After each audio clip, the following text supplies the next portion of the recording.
এর সাথে আমার বৌমা যে মাছ কিনছিল সেই মাছ দিচ্ছিল। নাতি কিন্তু একটা ডাং রয়ে গেছে বুঝলেন। সাদা ভাত, সঙ্গে ভুনা, ইলিশ মাছ, টমেটো দিয়ে ডাল, ইলিশ মাছ দিয়া করছি কফি ভাজি, আর এদিকে এই চিনি, এই দুধ। 15 বছর পরে মনে হয় আমাদের বাড়িতে আসো। কত বড় চিংড়ি মাছ, নদীর চিংড়ি। আসসালামু আলাইকুম। আমার দোকানের সামনে থেকে ওই রজ্জবালি চিংড়ি মাছ লইয়া যায়। তো এই রজ্জবালি থেকে এই আমি 1 কেজি চিংড়ি মাছ কিনছি। মাছ নেছে কত? মাছ নেছে 950 টাকা চাইছে, পরে 900 টাকা। তাই 1 কেজির একটু কম হয়েছে, এই জন্য তারে আমি 850 টাকা দেব। ঢাকা থেকে আমার ভাইরা পোলা আইছে আর নাতি আইছে। এই নাতিরে আর ভাইরা পোলার হলা চিংড়ির ভুনা আর গরম ভাত দিয়ে খাওয়ামু, চিকন চাউলের ভাত, সেই স্বাদ। মাছ তোমার ঠক দেন আজকেও? না না, তুই দেখছো মাছগুলো কত বড় বড়, এই যে দেখ এর কত সাথে বড় বড় আমার মাছগুলো। এর সাথে আমার বৌমা যে মাছ কিনছিল সেই মাছ দিচ্ছিল।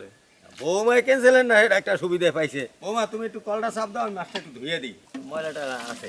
এই রজবালি ভালোভাবে ধোয় না, তাড়াতাড়ি কোন সময় বাজারে নিয়ে ব্যস্ত এই কিনতে।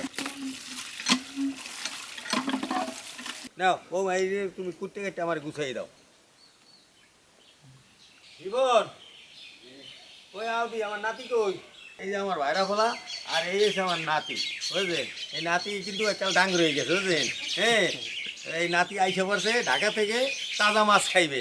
তাই যার জন্য নাতি আর এই ভাইরা ফোলার সৌজন্যেই আমি আজকে এই রজ্জবালি ভাই থেকে এই হলা চিংড়ি মাছ রাখছি। ঢাকাতে পাওয়া যায়, কিন্তু সেগুলা ওই বরফ টরফ দেওয়া আর চাষের একবারে গাছ পাকা মাছ। নাতি, এটা হচ্ছে নদীর। হ্যাঁ,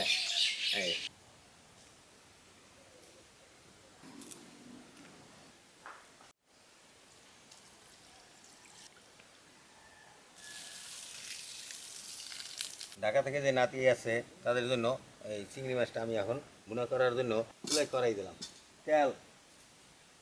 তেলটা পাইকে আইছে, এখন মাছটা আমি একটু ভাইজে নেব।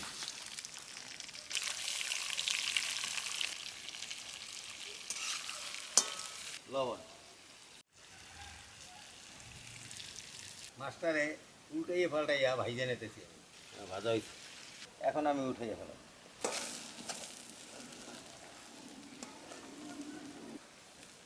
মাছ ভাজা তেলেই আমি পেঁয়াজ কুচি দিয়া মাছটাকে ভুনা করব।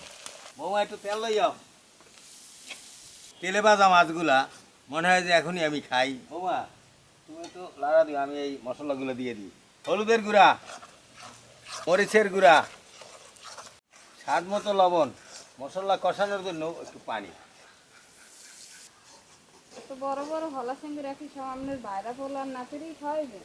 আর না, হেরা তো টাউনে গনে আসছে, হেরা তো এই তাজা মাছ এভাবে পায় না, এই জন্য হেগো খাওয়াবো। হেরা কি সবগুলা খাইতে পারবে না, তোমরাও খাবা। তুমি একটু লাড়া ছাড়া দাও, আমি মাছগুলো দিয়ে দিই। দর্শক, একটা অসাধারণ সেন্ট বাইরেছে, মনে চাই যে আমি এখনই খাই। দেখেন কিভাবে তাকাই আছে, এই যে আমার নাতি, এদিকে এই যে ভাইরা পোলা, দেখেন এরা একদম মুখে কিন্তু এই যে পানি এসে গেছে, দেখছেন ওর কিন্তু ভিজা। দেবো দেবো দেবো, আপনাদের নিয়েই খাবো আমি।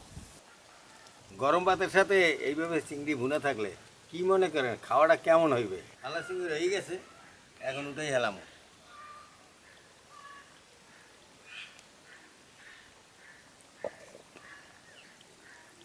দুপুরে খাওয়ার জন্য বসছি। সাদা ভাত, চিকন চাউলের, এদিকে এই যে হলা সিংহের ভুনা, এই ইলিশ মাছ ভুনা, টমেটো দিয়ে ডাল, ইলিশ মাছ দিয়া রান্দা, কফি ভাজি, আর এদিকে এই চিনি, এই দুধ।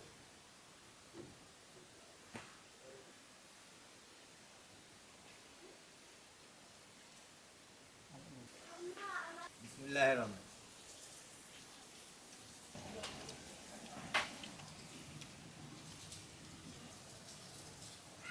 কত বড় চিংড়ি মাছ, নদীর চিংড়ি।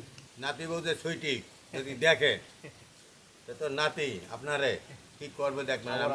আমি যেমন গ্রাম আইসা এই নদীর চিংড়ি হলা চিংড়ির মাছ আমি জানছি, আর আমি মজা করে খাইতে আসেন। আমার নাতি বলে তুই 15 বছর পরে মনে হয় আমাদের বাড়িতে আসো, আবার সেই এদিকে আবার এই আমার নাতিরে নিয়ে আসো। হ্যাঁ, এই নাতি তো ছোটবেলায় যে নাতির হারাইছি, আর আজকেই পাইলাম আমি। পাওয়াতে নাতিরে আমি যে এই তরতাজা এই নদীর মাছ, এদিকে এই ইলিশ মাছ, তারপরে টমেটো দিয়ে ডাল, এই যে সমস্ত কিছু নিয়ে খাওয়াইতে পারছি। এই জন্য জানি না নাতি কি খুশি হয় কিনা খাওয়া। ফাইন ফাইন হুম? ফাইন। খুব ফাইন খাওয়া হয়েছে। যে না আসবো হ্যাঁ মিস করবো। যে না আসবে সে মিস করবে, এটা কথা ঠিক। আমার নাতি রিফাতের যদি নিয়ে আইতাম তাহলে তো আমি আরো খুশি হইতাম। রিফাত তো মনে মনে কইবে যে আব্বুরই খাওয়াইলে, আমারে তো খাওয়াইলে না দাদাই। যে দেখেন ভাইরা পোলা, সে কতটাই আমাকে ভালোবাসে যে আমি তার খালু, যে আমার বাড়িতে আমার হাতের রান্না খাবে এবং আমার সাথে সেই সম্পর্কটা ভালো রাখার জন্য সে আজ 15 বছর পর আসার সময় পায় না, বিদেয়ী আসে না, কিন্তু সম্পর্ক ভালো, আমাদের ফোনের মাধ্যমে কথা হয়। তা আপনারাও এভাবে সব আত্মীয়র সাথে এবং আত্মীয়র বন্ধু বান্ধবের সাথে সম্পর্ক ভালো রাখবেন।